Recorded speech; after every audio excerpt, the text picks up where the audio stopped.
dahil nahukay na siya, nakakapasok na yung barge. Oo nga. So, tuloy-tuloy rin yung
Nabando ng lolo't lola, street kids, at kababaihan sa ating bahay kalinga para sa mga sektor na nangangailangan ng higit na atensyon at pagmamahal. Pinagmamalaki rin natin ng Green Zone Park R10 na nagsisilbing pasyalan at espasyo para sa mga outdoor activities tulad ng jogging at zumba. At syempre, bilang fishing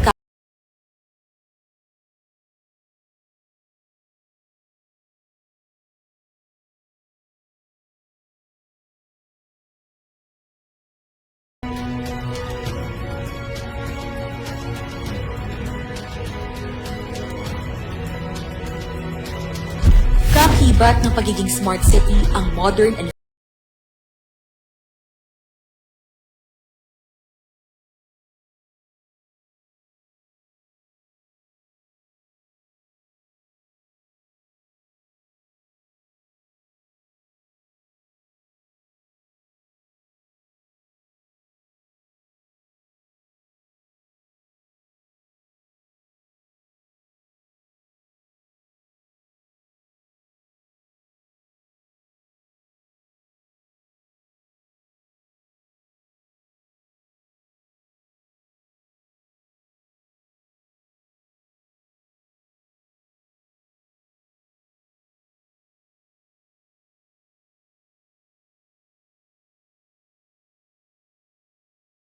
isa ng mga events.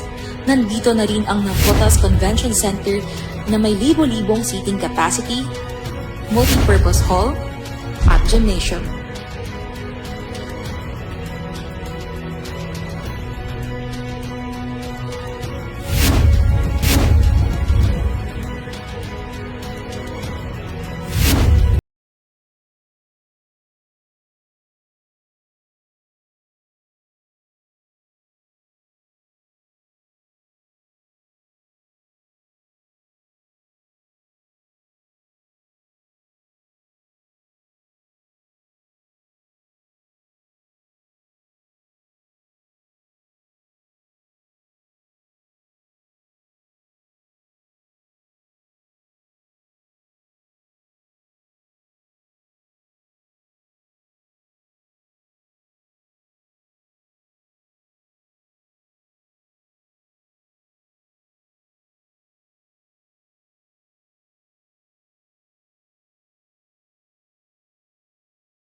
As ang antas ng buhay.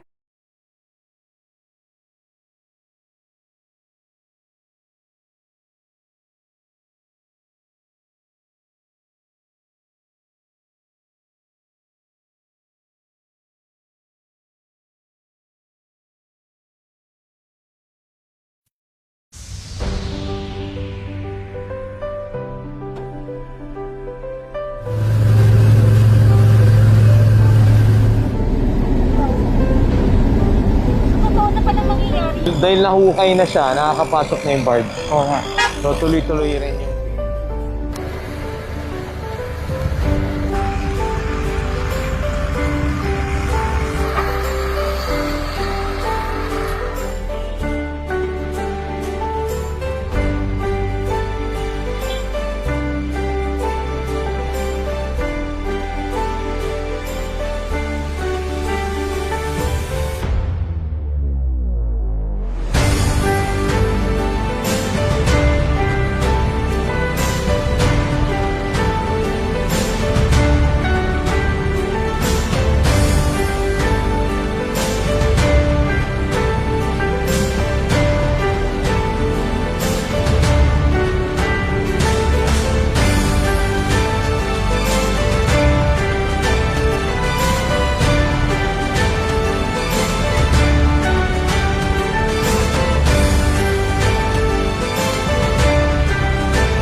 Sama-sama tayo magbalik tanaw sa nakaraang taong paglakbay natin tungo sa isang mas maayos, mas masaya, at nav-level up na Navotas.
business owners. Binigyan din natin ng bagong kanlungan ang mga inabandonang lolo't lola, street kids, at kababaihan sa ating bahay kalinga para sa mga sektor na nangangailangan ng higit na atensyon at pagmamahal. Pinagmamalaki rin natin ng Green Zone Park R10 na nagsisilbing pasyalan at espasyo para sa mga outdoor activities tulad ng jogging at zumba.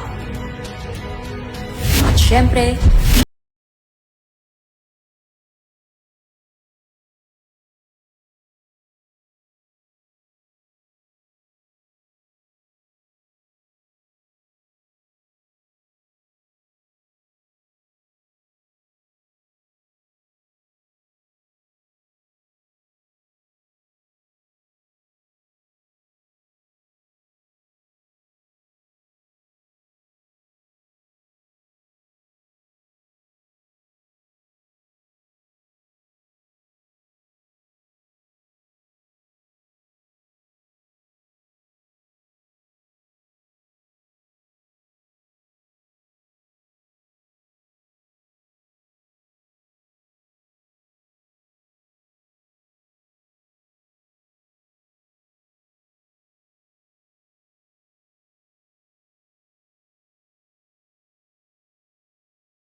ng mga events, nandito na rin ang Navotas Convention Center na may libo-libong seating capacity, multi-purpose hall, at gymnasium.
Ang antas ng buhay, Navoteño.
Dahil nahukay na siya, nakakapasok na yung barge. Oo nga.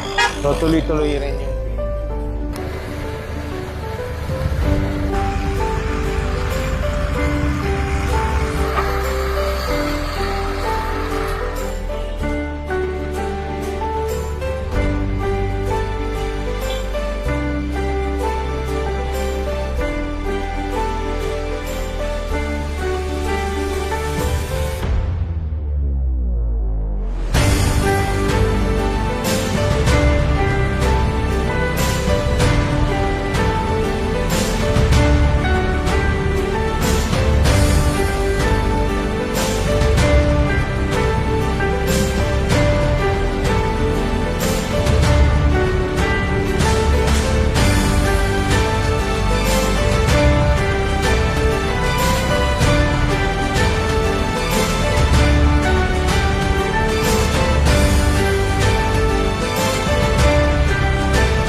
na atensyon at pagmamahal. Pinagmamalaki rin natin ng Green Zone Park R10 na nagsisilbing pasyalan at espasyo para sa mga outdoor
dahil sa pag-oorganisa ng mga events.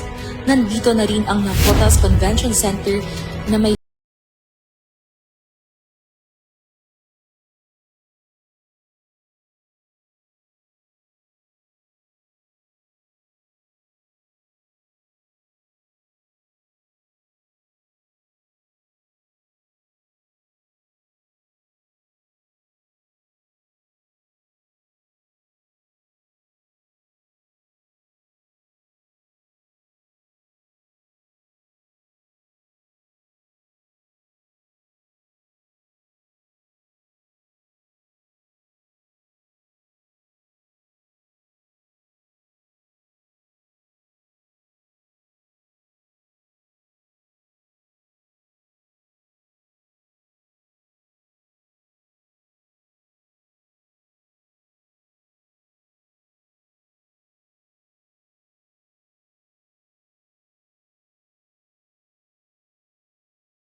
As ang antas ng buhay, Navotenyo.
Magandang umaga po sa ating lahat.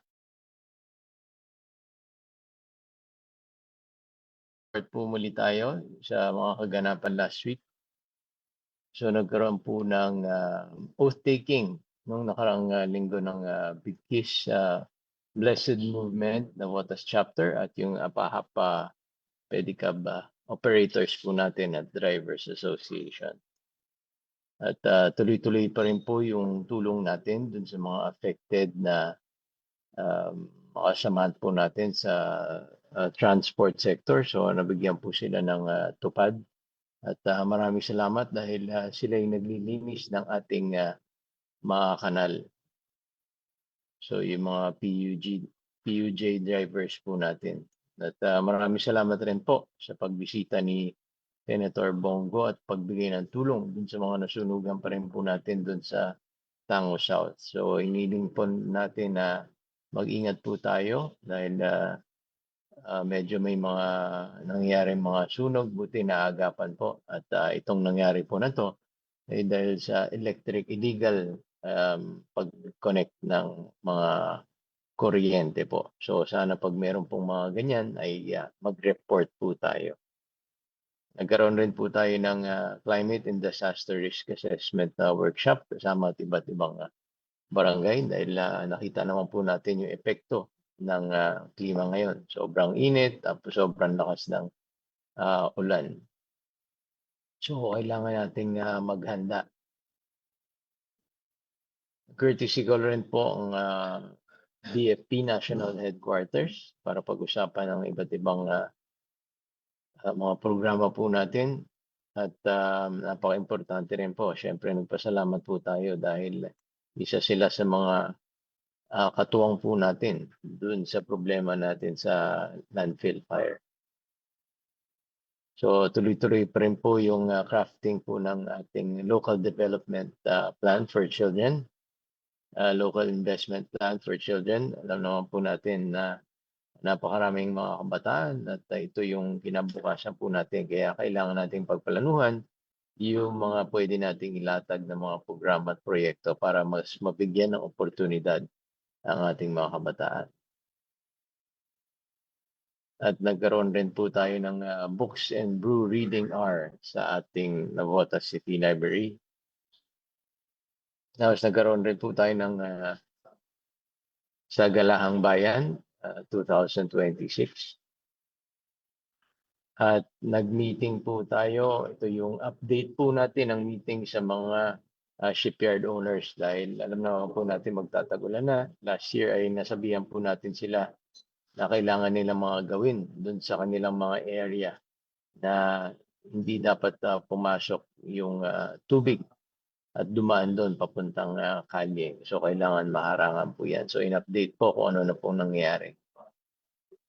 At siyempre nagkaroon tayo ng Yes Caravan Trash to Goods program po. So yan po nag-update rin po ang mga kaibigan po natin. Ministry of Environment of Japan ay bumisita sa landfill para tingnan yung mga pangyayari po doon. Bagamat wala na pong usok at na-apoy, kailangan pa rin po nating maayos, ma-maintain po yan para hindi na po maulit. So tuloy-tuloy po ang operation po dyan. At tuloy-tuloy pa rin po yung ating kadiwa ng Pangulo na 20 pesos rice program every Thursday and Friday po yan dun sa mga vulnerable sectors. At the clogging and wire clearing operations, tuloy-tuloy pa rin po. So inaangat po natin at binabundle po natin yung mga wire dahil ang dami na pong mga nakalawit po dyan. So tinatanggal po natin yung mga hindi na po nagagamit at inaayos po natin. At syempre yung tuloy-tuloy na pag-declogging po natin. So maraming salamat sa lahat ng mga tumutulong at sana i-report pa natin yung mga areas na kailangan pang linisin dahil gaya ngayong umaga ay medyo umulan po. Okay? So kailangan tuloy-tuloy yung daloy ng tubig dyan sa mga kanal po natin papuntang pumping station. So tuloy-tuloy yung paghahanda po natin. At this week po ay medyo critical po dahil high tide muli at alam naman natin pagpasok ng June ay tag-ulan na po.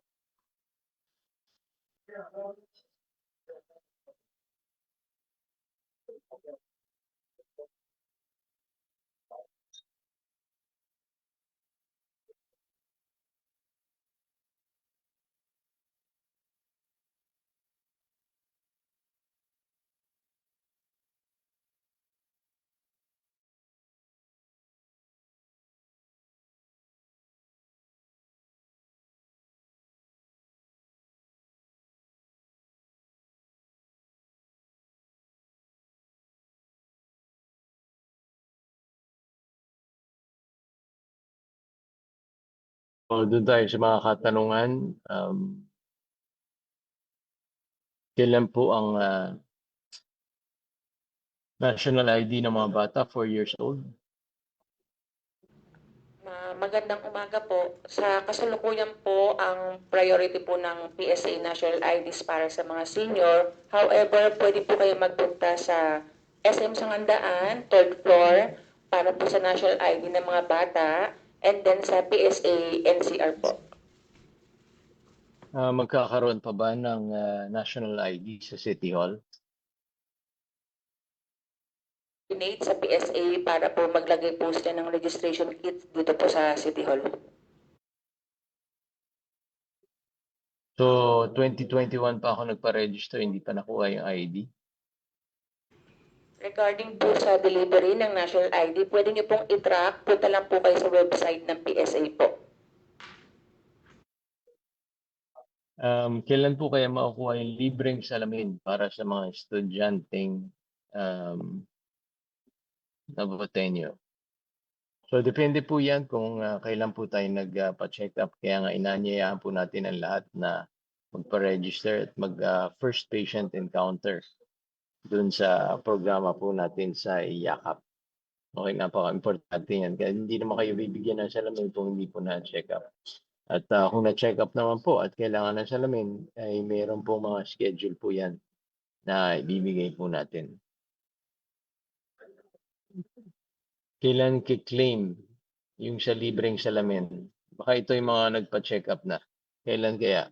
May schedule na ba? Karoon na ho tayo ng bigayan last Friday. Baka ito po yung hindi mga nakakuha. Mangyari lang po mag-text ulit para makuha namin ng detalye and we will schedule the distribution of the remaining eyeglasses. Okay, so dito po sa San Roque, Champaka Street, inaakyat ng mga kawatan ang wiring. So, yan, pa-check po natin sa CCTV at para malaman natin kung sino po mga yan. At maraming salamat sa pag-report po. Pa-check na lang dun sa ano.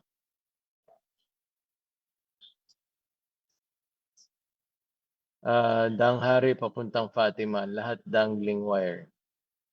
So, dun sa engineering, ano na lang po.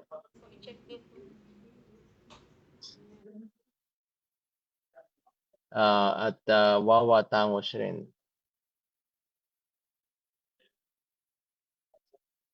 Saan po kayo pwede magpa-register ng voters? So, ang voters registration po ay natapos na noong May 18. So, ang susunod po na voters registration ay pagkatapos na po itong parating na election. Salamat po.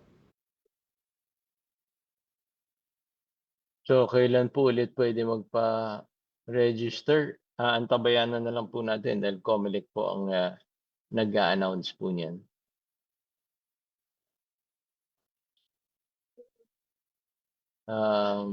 Hiring, CCTV operator hiring.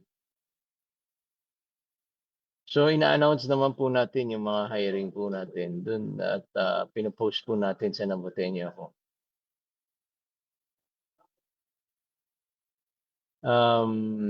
Tulong medical, kailan lalabas?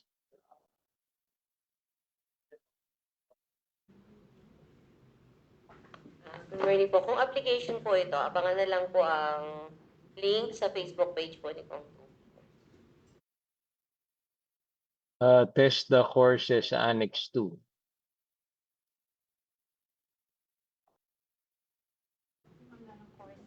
Ang meron po tayong iba't ibang courses sa Nabotas Annex 2 po.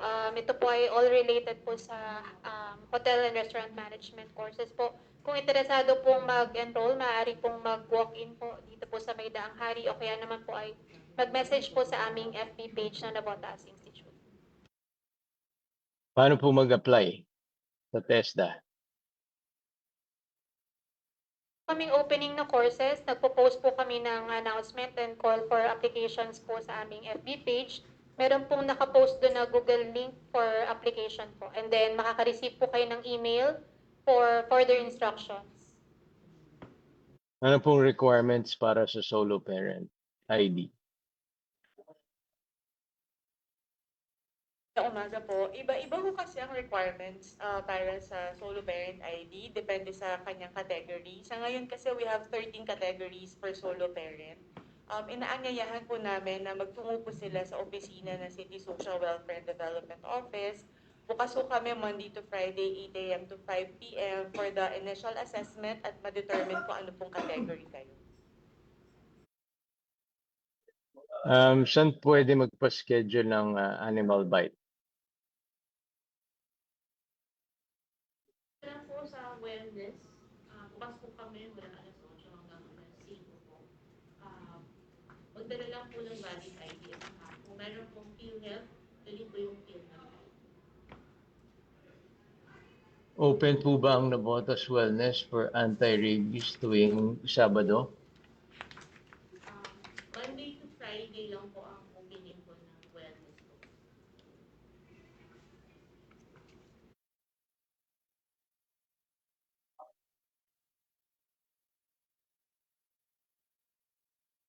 May libreng bakuna ba sa rabies? Sa ngayon po, wala po tayong libre. Pero meron po mga barangay po na meron po allocated para po sa kanila. Makipag-ugnayan na lang po sa Nabotas Wellness po para po malaman po ang mga detalye.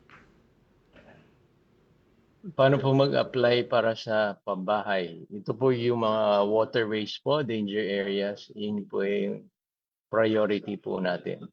Lalo na yung mga tatamaan ng mga flood control projects.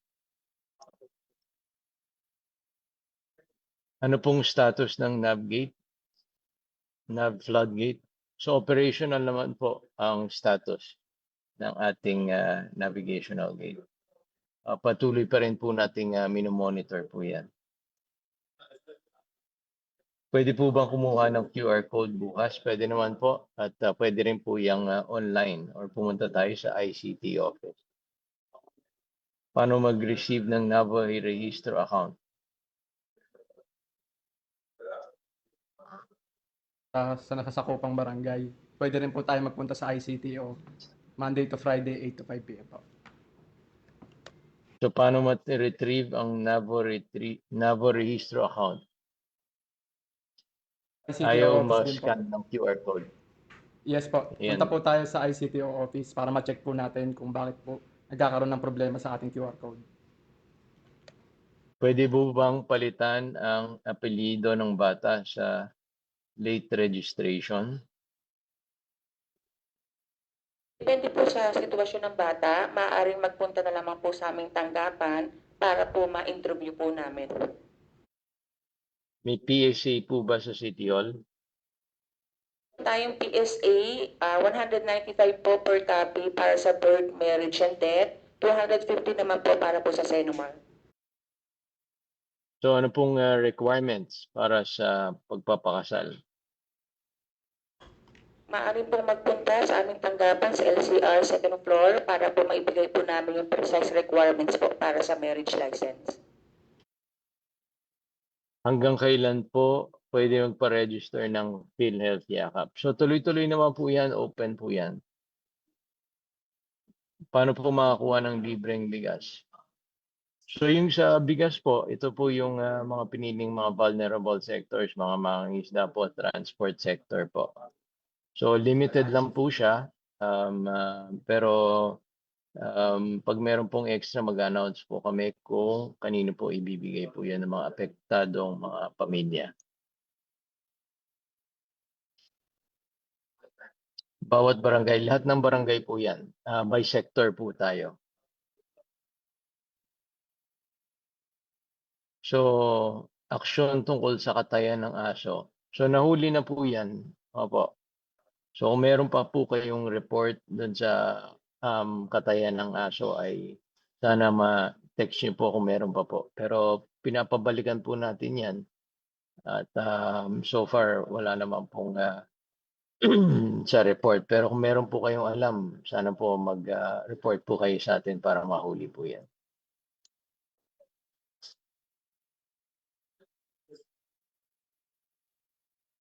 Paki-update sa EDSAP.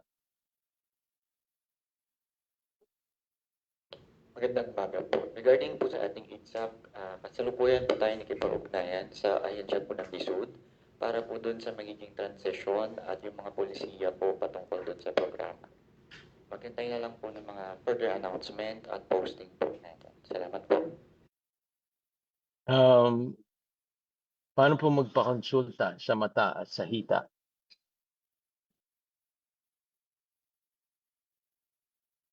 Magpunta lang po sa pinakamalapit na health center. Magdala nilang po ng valid ID at PhilHealth ID po para po makapag-rehistro sa PhilHealth at ma-avail po yung mga yakap. Paano mabalik? Sana mabalik ang per barangay na pagdayo ng kadiwa. So depende po yan sa supply ng ating bigas po. Pero pagplanuhan po natin. So wala na pong mga katanungan. Ay mapirmahan ang application ng kuryente. Pirma na lang, isang lugar po kaya itong sa kuryente po na to. So hindi po naka-indicate. Makakuha po ng senior na gamit ay senior ID payout. Makakuha po ba yung mga senior na gamit ay senior ID payout?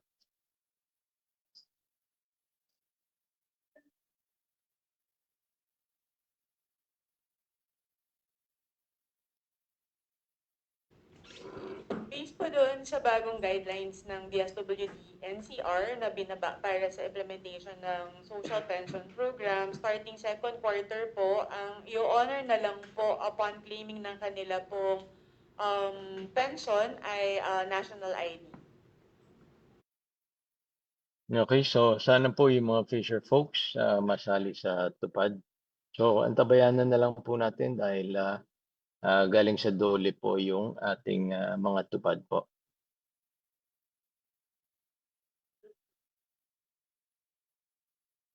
Okay, so wala na po. Maraming salamat po at yun, sana i-report po natin yung mga baradong, kung meron pa pong baradong kanal, ilang buwan na rin po tayo naglilinis ng ating mga kanal. Kung meron pa pong barado, pa-report lang po natin sa barangay o sa paki-text lang po para mapuntahan po natin at malinis po natin dahil ito nga simula na po ng tag-ulan at pakiusap lang po, huwag tayo mag tapon ng basura po. So, ingat po.